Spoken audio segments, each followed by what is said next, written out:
change poses an unprecedented threat to the world. In the past 2 decades, we've seen the alarming rise of carbon emissions, resulting in rising global temperatures. This is the most urgent issue of our time, and we must make the most of our opportunities to solve it. It is time for collective action to find and implement solutions needed to reimagine our world's future.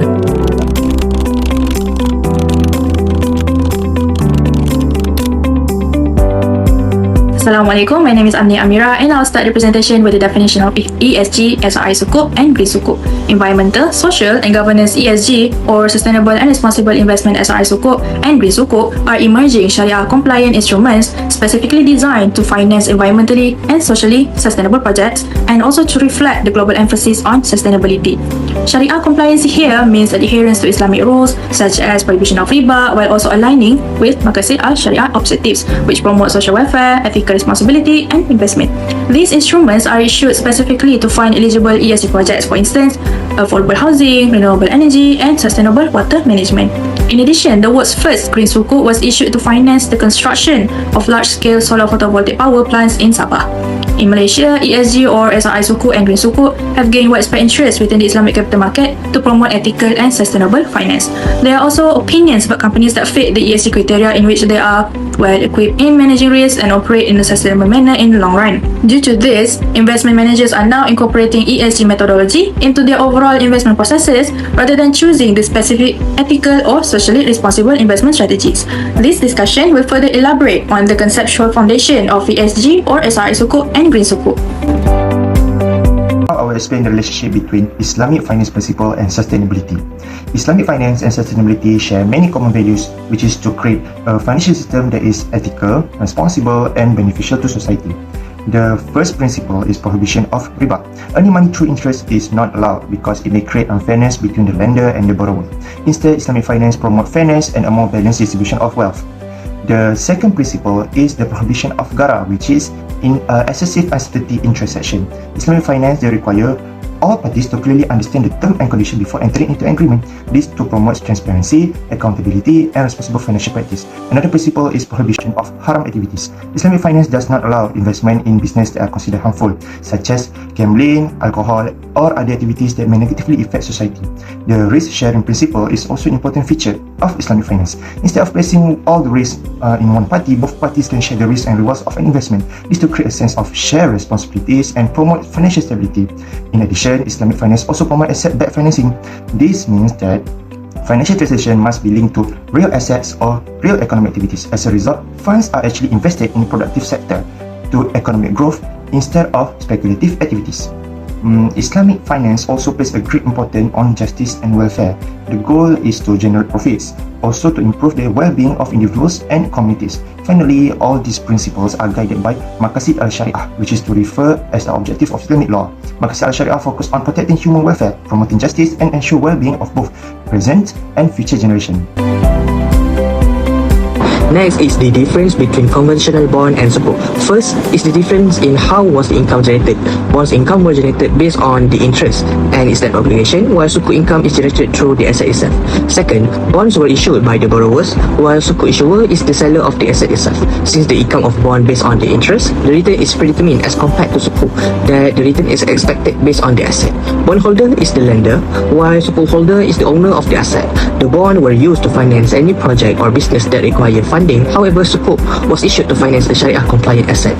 Bond has a lender and borrower relationship compared to sukuk that has a buyer and seller relationship.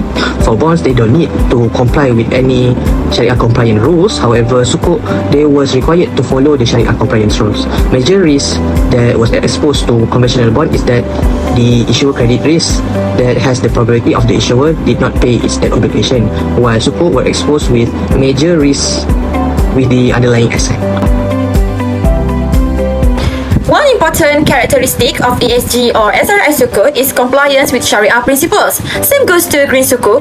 Green Sukuk also follows Islamic finance principles by avoiding interest, excessive uncertainty, and also speculation. And instead, it is backed by real assets or projects. For example, the funds raised may be used to develop solar power plants or other clean energy projects, ensuring that the investment is both Sharia compliant and environmentally beneficial. The second key characteristic is ethical and responsible investment. ESG investing is about creating positive impacts while avoiding activities that may harm society or the environment. While Green Sukuk reflects this principle by channeling funds into sustainable projects that contribute to environmental protection and also long-term development. But how do investors know that the money is actually being used for these green projects? This is where transparency and accountability become very important. Green Sukuk issuers are required to clearly disclose how the funds will be used and provide regular reports on the project's progress. In addition, independent reviewers and Sharia boards must verify that the projects meet both sustainability and Islamic finance requirements. So this could help build trust and confidence among all investors. The fourth one, Green Sukuk also emphasizes measurable sustainability outcomes. This is because investors are not only interested in financial returns but also in the environmental impact of their investments. Therefore, issuers must provide regular reports on the environmental impact. So, the performance can be measured using indicators such as carbon emissions reduced, renewable energy generated, and water resources conserved. So, why is Green Sukuk gaining more attention around the world? The reason is that it supports global sustainability goals, including clean energy, sustainable cities, and climate action. As environmental challenges continue to increase, Green Sukuk offers a way to mobilize funds for sustainable development while remaining consistent with Islamic finance principles. Let's move to the next part, which is the importance of Maqasid al-Sharia. Before that, Maqasid al-Sharia is the purpose or the objective of Islamic law. The first importance of Maqasid al-Sharia is to promote justice and fairness. Islamic finance prohibits riba, fraud, ghara, and exploitation to ensure that no party is treated unfairly. Instead, it encourages risk sharing and profit sharing. For example, in mudarabah and musyarakah contract, profit and risk are shared fairly between the parties. This reflects the objective of Maqasid al-Sharia to create a just and ethical financial system. The second importance of Maqasid al-Sharia is to protect society's welfare and promote sustainable development. Islamic finance aims to achieve maslahah, which means benefiting individuals and also the community. This can be seen in SRI Sukuk as example, where funds are used to finance the project, such as school, universities, hospital, and the community development initiative.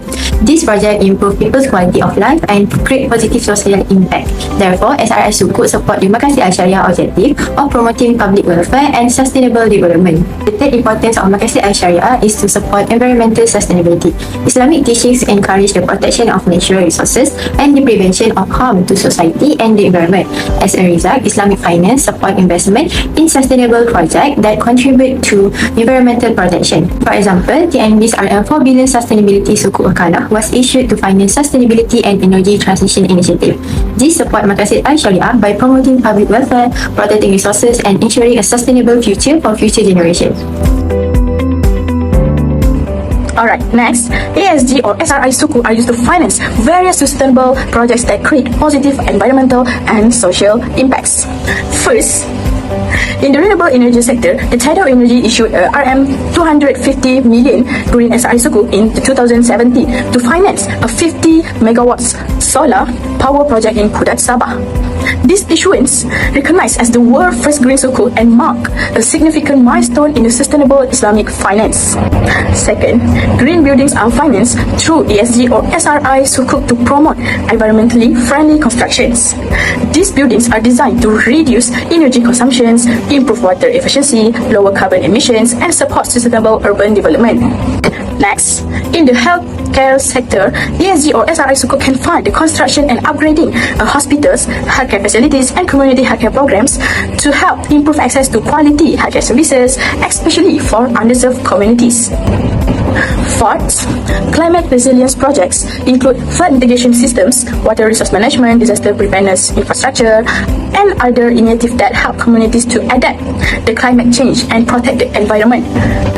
Finally, in the education sector, Khazanah Nasional Ihsan SRI Sukuk was the first SRI Sukuk issued under Malaysia SRI Sukuk framework.